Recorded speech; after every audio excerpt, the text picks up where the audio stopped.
একটা ফর্মুলা করছিলাম তাই না, যে দুইটা পয়েন্টকে যখন ডায়ামিটার হিসেবে দেখানো হবে তখন সার্কেল ইকুয়েশন কি হবে।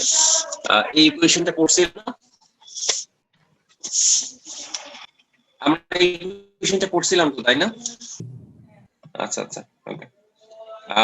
আচ্ছা 1 এর a নাম্বারটা একটু ট্রাই করো আগে, 2-1 মিনিট দেখো পারা যায় কিনা, তারপর আমি বলি। তোমাদের মনে আছে তো তাই না?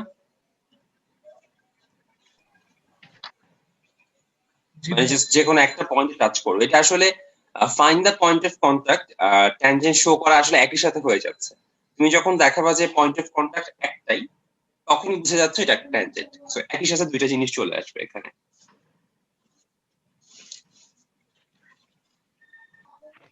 জি ভাইয়া আসছে। বদরুল তাহমিদ তোমাদের আসছে এটাই? জি ভাইয়া আসছে। আচ্ছা, সো এটা যেহেতু ট্যানজেন্ট, ট্যানজেন্ট মানে তারা কোথাও একটা টাচ করবে। সো আমি জাস্ট কিছুই না, আমি ইকুয়েশন দুইটাকে সলভ করব। সো x স্কয়ার, তারপর ছিল y স্কয়ার, তারপর y স্কয়ার জায়গায় লিখলাম 4 - x হোল স্কয়ার। কত ছিল -12x নাকি? জি ভাইয়া। এরপরে -8y নাকি? আচ্ছা, +34 = 6। সো আমি জাস্ট এটাকে সলভ করব, আসলে আর তেমন কিছু না। সো এখানে একটা x স্কয়ার, দুইটা x স্কয়ার, দুইটা x স্কয়ার পাওয়া যাবে। তারপরে এখানে 12x আর এখানে 8x, আবার এখানে +8x। তো +8 -8 কাটা চলে যাবে, জাস্ট -12x থাকবে। আর এখানে হচ্ছে 4 8 32 আর 16 হচ্ছে 3। জাস্ট একটা পয়েন্টে x এর জাস্ট একটা ভ্যালুই পাচ্ছি আমি এখানে, তাই না? মানে x - 3 whole square equals to 0, এটা তো বুঝতেছো। তার মানে x ইকুয়ালস টু x এর জাস্ট একটা ভ্যালু পাচ্ছি, এবং তো যেহেতু একটা ভ্যালুই পাচ্ছি, একটা পয়েন্টই টাচ করে। আচ্ছা, x এর ভ্যালু 3 হলে y এর ভ্যালুটা বের করে নেই। y এর ভ্যালু তাহলে কত হবে? 4 - 3 1। তো x এবং y এর যেহেতু একটা ভ্যালুই পাচ্ছি আমি এখানে, তার মানে তারা সার্কেলটাকে, এই স্ট্রেট লাইনটা সার্কেলটাকে একটা পয়েন্টই টাচ করে। সো এটা একটা ট্যানজেন্ট এবং পয়েন্ট অফ কন্টাক্ট ইজ 3, 1। হ্যাঁ, y হচ্ছে 4 - 3 কিভাবে? ও আচ্ছা, বুঝছি ভাইয়া। x + y তো 4। আচ্ছা, পুরো ম্যাথটা কি ক্লিয়ার বদরুল? পয়েন্টে মানে সহজ কথায় আমাদের এখানেও দেখাইতে হবে যে এটা একটা ট্যানজেন্ট, সহজ হিসাবে এটাই। তো এখানে আমরা পয়েন্ট অফ ইন্টারসেকশন বের করব এবং পয়েন্ট অফ ইন্টারসেকশন বের করে দেখব যে সেটা একটা পয়েন্টেই হয় কিনা। যদি একটা পয়েন্টেই হয় তার মানে এটা কোইন্সিডেন্ট, মানে সেম পয়েন্টেই টাচ করবে, তার মানে হচ্ছে এটা ট্যানজেন্ট। ট্যানজেন্ট যেটা দেখাতে বলা নেই, আমার লেখা লাগবে না এটা ট্যানজেন্ট। আগেরটা যেমন আমি একটা পয়েন্ট অফ মানে কন্টাক্ট পেয়ে বলছিলাম এটা ট্যানজেন্ট, এখানে একটা পয়েন্ট অফ কন্টাক্ট পেয়ে বলবো এটা হচ্ছে কোইন্সিডেন্ট পয়েন্টই ইন্টারসেক্ট করে। এখানে কথাটা দেখো, ইন্টারসেক্ট কথাটা লিখলো। ইন্টারসেক্ট কথাটা লেখার মানে কি, আসলে দুইটা পয়েন্টে টাচ করবে তাই না? এটা একটা পয়েন্ট, এটা একটা পয়েন্ট। জি ভাইয়া। এখন ওরা যেহেতু বললো ইন্টারসেক্ট ইন কোইন্সিডেন্ট পয়েন্ট, মানে সেম পয়েন্টে ইন্টারসেক্ট করবে, তার মানে কি একটা পয়েন্টে খালি ইন্টারসেক্ট করবে, তার মানে এটা একটা ট্যানজেন্ট। তো ট্যানজেন্ট কথাটাকে ওরা হচ্ছে এভাবে ঘুরে পেঁচায় লিখলো, এবং এটা আমরা আগেরটার মতোই প্রুফ করব। সো তোমরা এখানে পয়েন্ট অফ কন্টাক্টটা বের করার চেষ্টা করো।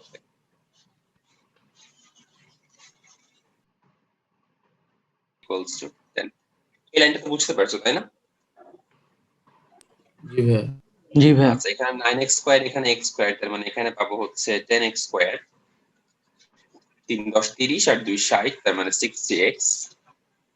আর এখানে হচ্ছে 100 - 10 = 90 ইকুয়ালস টু 0। আমি 10 দিয়ে ডিভাইড করে ফেলতে পারি নাকি? হ্যাঁ, 10 দিয়ে ডিভাইড করাই যায়। So x square + 6x + 9 equals to 0। তার মানে এটা হচ্ছে x + 3 whole square equals to 0, x equals to -3। Just x এর একটা ভ্যালু আসলো x square -3। + 3x + 10 whole square, এটা কিভাবে আসলো?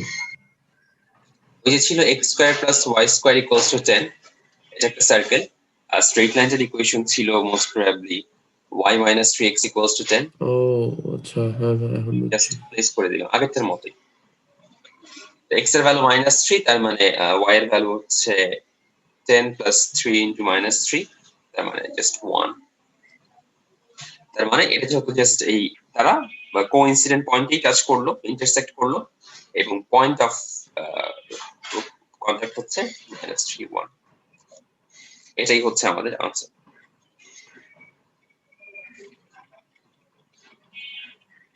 আচ্ছা,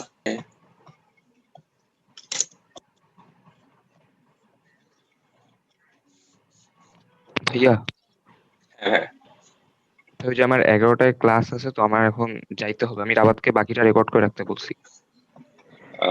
আচ্ছা ঠিক আছে, আমরা অবশ্য আর দুই একটা ম্যাথই করবো। আচ্ছা ঠিক আছে। ওকে। এক্স অক্ষকে টাচ করলে কন্ডিশন কি মনে আছে তো, তাই না?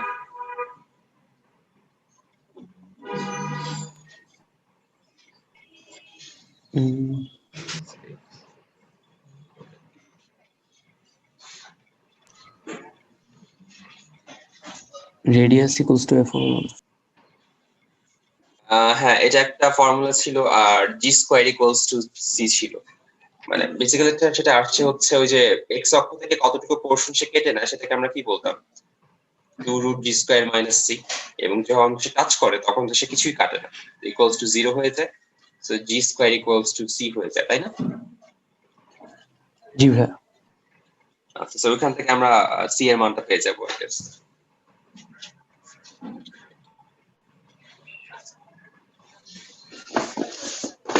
বের করা যায় কিনা পয়েন্ট অফ কন্টাক্ট কিভাবে বের করবো? আচ্ছা, আমাদের একটা কন্ডিশন ছিল, যখন এক্স অক্ষকে কোনো কিছু টাচ করবে তখন সেন্টারের যে অ্যাপসিস সেটাই হচ্ছে এক্স অক্ষ, মানে ধরো এরকম বুঝতে পেরে। আচ্ছা ভাইয়া, যদি এটা সেন্টারের অ্যাপসিস মানেই হচ্ছে টাচিং পয়েন্ট। জি ভাইয়া বুঝছি এটা। আচ্ছা, হ্যাঁ, যদি এটা এক্স এক্সিস না দিত, মানে যে কোনো একটা জায়গায় থাকতো, এক্স আর ওয়াই তে টাচ করছে না, তখন কিভাবে বের করতাম? তখন তো কোনো পয়েন্ট অফ কন্টাক্ট নাই। মানে পয়েন্ট অফ কন্টাক্ট তখনই আসে যে এক্স অক্ষর সাথে ইন্টারসেকশনের পয়েন্ট অফ কন্টাক্ট, বা ওয়াই অক্ষকে ইন্টারসেক্টের পয়েন্ট অফ কন্টাক্ট। যদি ভাই একটা ট্যানজেন্টের সাথে থাকতো, তখন ওইটার পয়েন্ট অফ কন্টাক্ট আচ্ছা, কিভাবে? তখন আগেরটার মতো, তখন হচ্ছে ওই ট্যানজেন্টের ইকুয়েশন, ট্যানজেন্ট থেকে এক্স আর ওয়াই এর ভ্যালু আলাদা করে হ্যাঁ, সার্কেলের ইকুয়েশনে বসা দিতাম, 1 এর এ আর 1 এর বি যেভাবে করলাম। আচ্ছা ভাইয়া বুঝছি।